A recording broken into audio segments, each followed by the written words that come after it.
Vendredi 17 mai 2019, bienvenue à cette édition. Le président américain Donald Trump a présenté son nouveau système d'immigration qu'il a qualifié de légal ou mérité.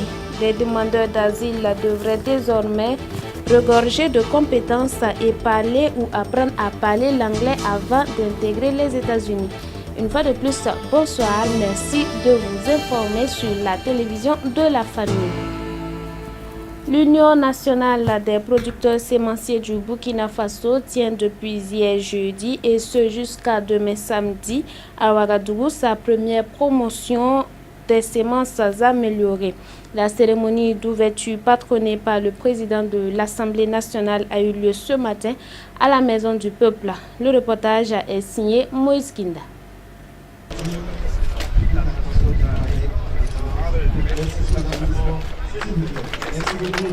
C'est le président de l'Assemblée nationale, Alassane Balassa Kandé, patron de la cérémonie, qui a ouvert les portes de la première édition des journées promotionnelles des semences agricoles améliorées certifiées, avec pour thème stratégie et rôle des acteurs sémenciers pour la promotion et l'utilisation efficiente des semences en vue d'une sécurité alimentaire au Burkina Faso. Elle vise entre autres les objectifs suivants. C'est donc pour mettre les acteurs au même niveau d'information et faciliter l'approvisionnement des semences par les producteurs agricoles que l'Union nationale des coopératives des producteurs sémenciers du Burkina, en collaboration avec ses partenaires, a décidé d'organiser les premières journées promotionnelles des semences agricoles certifiées, JProSac. L'objectif de ces journées est de contribuer à la promotion et à l'utilisation efficiente des semences agricoles améliorées et certifiées par l'adoption d'une stratégie impliquant et responsabilisant les différents acteurs sémenciers pour une sécurité alimentaire au Burkina Faso. Tout en félicitant les acteurs du monde agricole, le président de l'Assemblée nationale a annoncé toute la disponibilité de son institution à accompagner le secteur agricole afin de lutter efficacement contre l'insécurité alimentaire au Burkina Faso. J'ai toujours dit, je le dis toujours, que l'avenir du Burkina Faso se trouve dans l'agriculture et l'élevage. Ça ne tarit pas, contrairement à l'or, au pétrole ou au diamant, l'agriculture et l'élevage, vraiment c'est des domaines où si on arrive à faire une conjonction de nos efforts, non seulement le Burkina Faso va s'autosuffire, et également le Burkina Faso va exporter et même exporter son expertise en matière d'agriculture. Et aujourd'hui, en ce qui concerne les semences, parce qu'il faut qu'on arrive aussi à conscientiser les populations pour que nécessairement on puisse chaque année utiliser les semences améliorées afin d'améliorer, comme son nom l'indique, d'améliorer les rendements. L'Assemblée nationale, en tout cas par ma modeste personne, nous sommes disposés à accompagner les agriculteurs, les semenciers, afin qu'il puisse y avoir en tout cas, si vous voulez, un kit qui soit mis à disposition et systématiquement tous les ans, il suffit de déclencher le process pour que les semences puissent arriver aux populations à temps. Jusqu'au samedi 18 mai 2019, des expositions ventes de semences améliorées à prix promotionnel, des panels et des échanges B2B dans le domaine agricole se tient à la Maison du Peuple de Ouagadougou.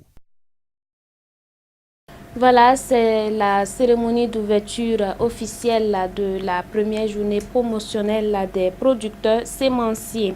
Des marcheurs ont battu le pavé hier jeudi pour revendiquer le droit au logement.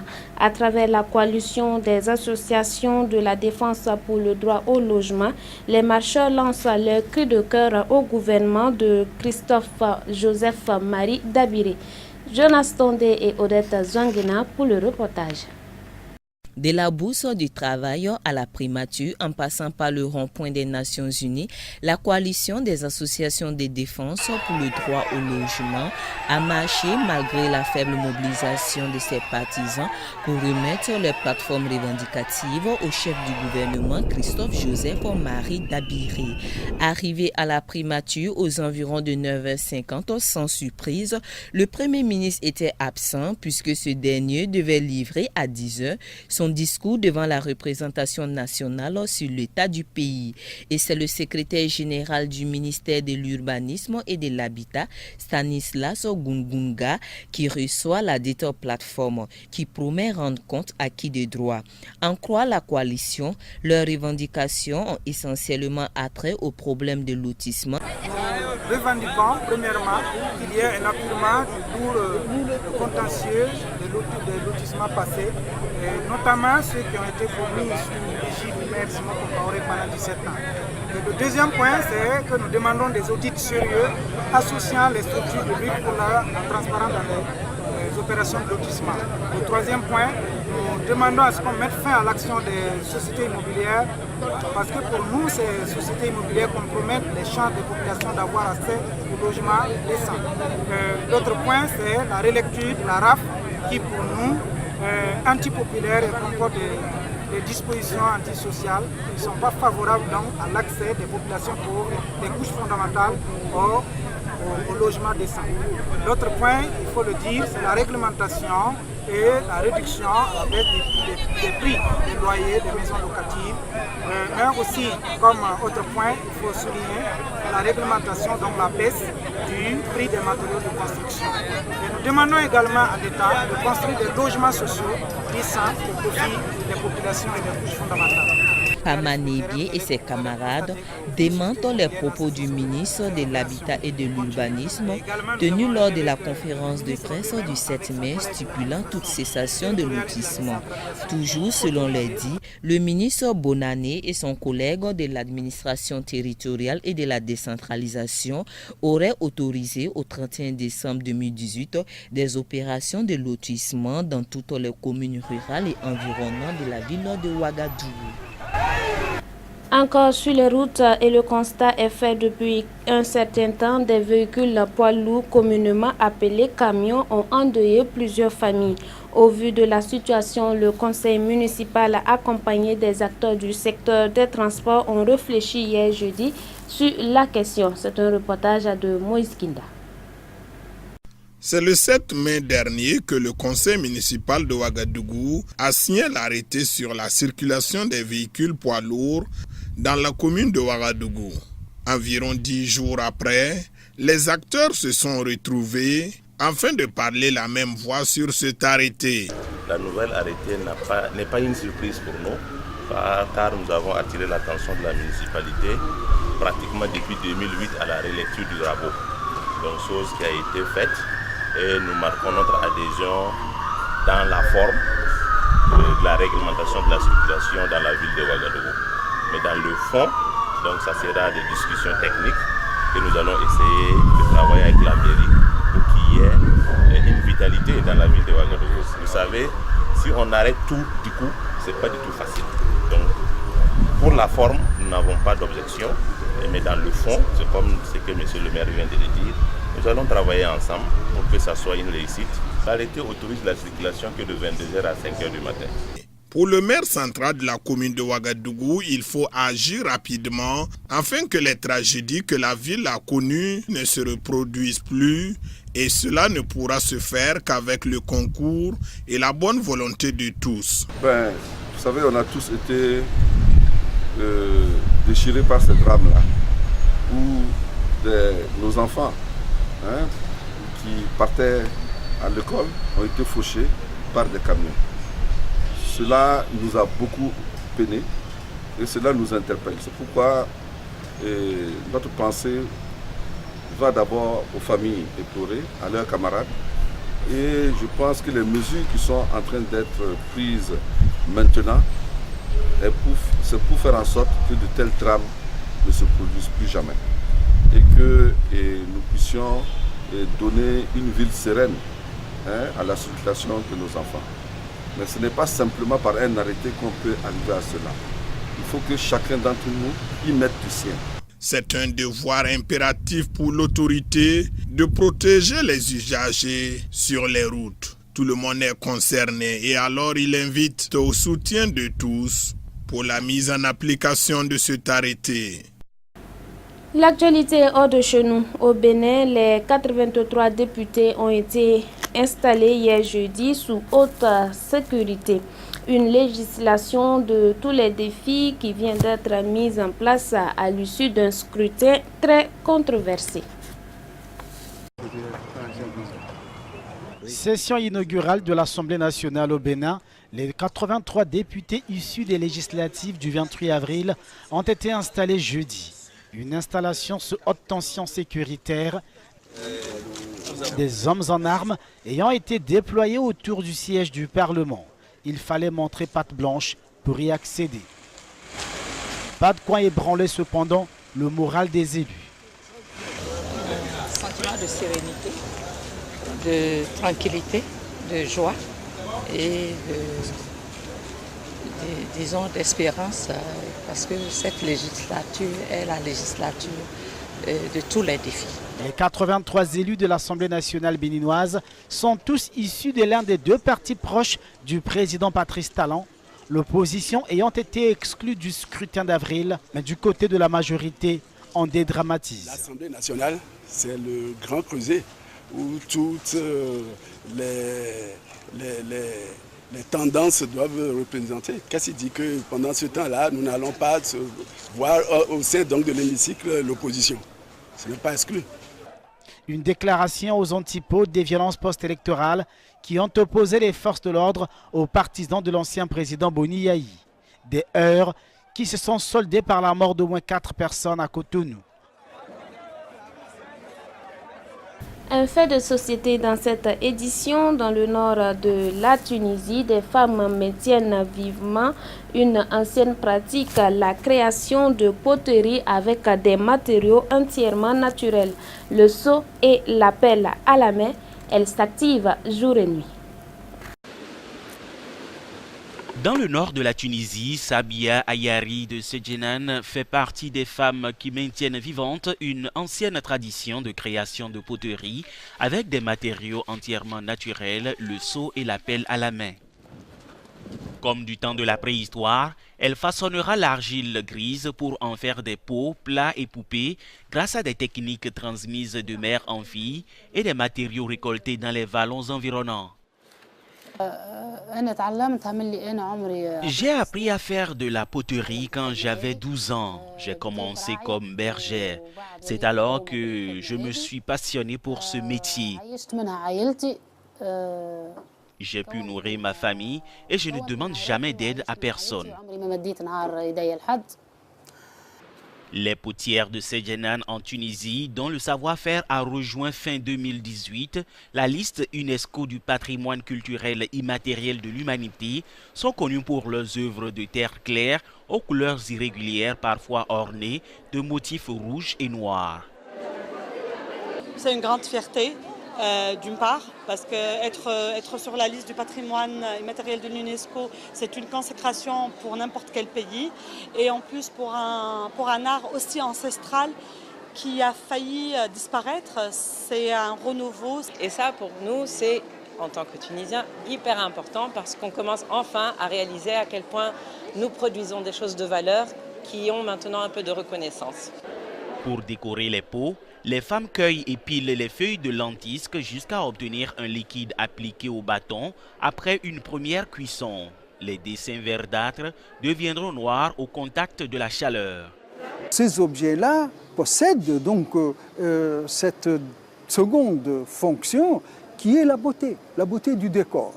Et c'est ce qui a fait, je dirais, même après les mutations socio-culturelles que la Tunisie a connues depuis plus d'un demi-siècle, c'est ce qui a fait la pérennité de cette poterie. Selon Nasser Baklouti, chercheur en patrimoine, ce type de poterie qui remonte à 3500 ans avant Jésus-Christ a perduré sans grand changement technique ni esthétique. Et puis à Paris, les trottinettes électriques se font de plus en plus nombreuses dans les rues. Face à la grogne des habitants et des usagers de la route, une loi propose d'encadrer son utilisation. À l'approche de l'été, les trottinettes électriques sont de plus en plus sollicitées, mais avec elles, il n'est pas si simple de circuler. Le gouvernement français veut maintenant fixer des limites. Des mesures sont en cours d'élaboration pour encadrer son utilisation. Parmi elles, l'interdiction de rouler sur les trottoirs, l'utilisation obligatoire d'un gilet réfléchissant pour rouler la nuit ou le port du casque pour les enfants de moins de 12 ans. Les amendes, elles, pourraient être très dissuasives, de 35 à 1 500 € si vous roulez à plus de 25 km/h. Partout en France, les trottinettes ont suscité l'engouement, mais un an après son arrivée en libre service, les problèmes demeurent toujours. Paris a récemment installé des emplacements dédiés pour garer des 40 000 engins en circulation.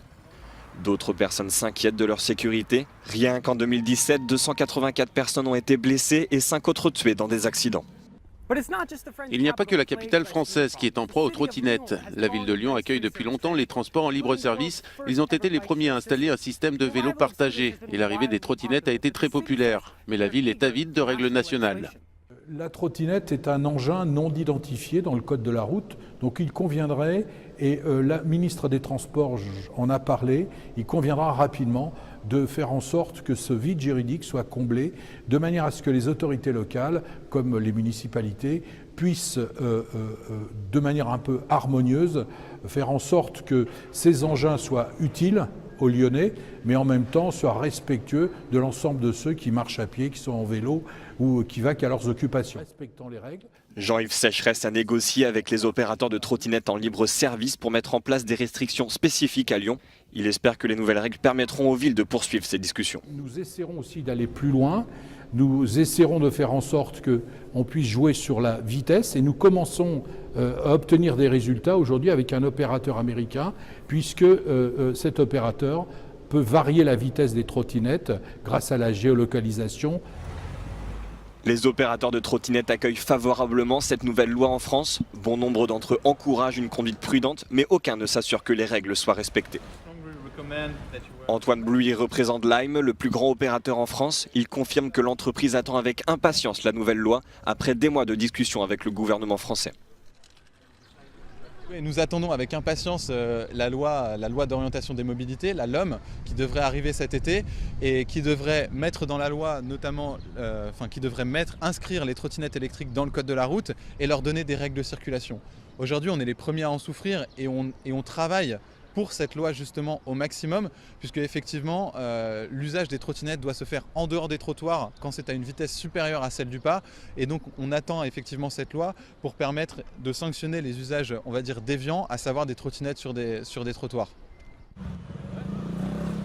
Si cette nouvelle loi est acceptée comme attendu, elle entrera en vigueur en septembre prochain. Je vous l'annonçais en début d'édition, aux États-Unis, le président américain Donald Trump opte pour un système d'immigration légale ou mérité. Il a donc présenté sa vaste réforme du dit système qui consiste à sélectionner les demandeurs d'asile sur la base de leur mérite et selon leurs compétences spécifiques.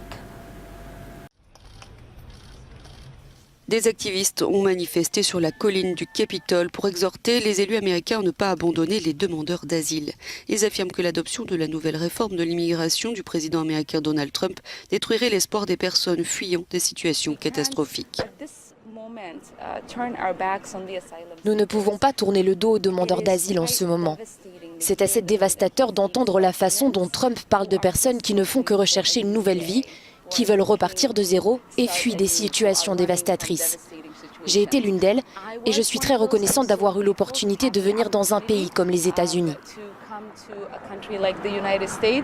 L'adoption de cette réforme s'annonce délicate au Congrès, mais Trump souhaiterait que le système d'immigration légale aux États-Unis sélectionne les étrangers sur la base de leur mérite et non plus en raison de leurs liens familiaux. Selon son plan, les immigrés recevront des points s'ils ont des compétences spécifiques, une offre d'emploi ou un haut niveau d'éducation. Ils devront être financièrement indépendants et apprendre à parler anglais. Seulement 12% des immigrants légaux sont sélectionnés d'après leur mérite ou leurs compétences. Dans des pays comme le Canada, l'Australie, la Nouvelle-Zélande, ce nombre est proche de 60, voire 70 ou 75% dans certains cas. Quant aux migrants illégaux, Trump ne renonce pas à ses mesures répressives. Plus de 100 000 personnes ont été interpellées à la frontière avec le Mexique en mars et en avril. Ici, au Texas, ces migrants dorment par terre. La température au sol était d'environ 32 degrés lorsque ces photos ont été prises aux alentours de midi.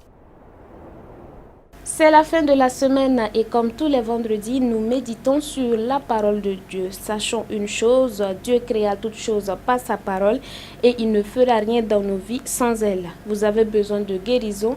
L'Éternel a une parole qui correspond à votre besoin. Au-delà de nos prières, faisons toujours appel à la parole de Dieu pour toutes sortes de besoins. Christ lui-même est l'incarnation de la parole de Dieu pour le salut de l'humanité. Méditons donc cette parole jour et nuit afin d'être toujours plus que vainqueurs. Ainsi s'achève cette semaine que j'ai eu l'honneur de vous présenter. Je vous retrouve très prochainement. Bonsoir chez vous.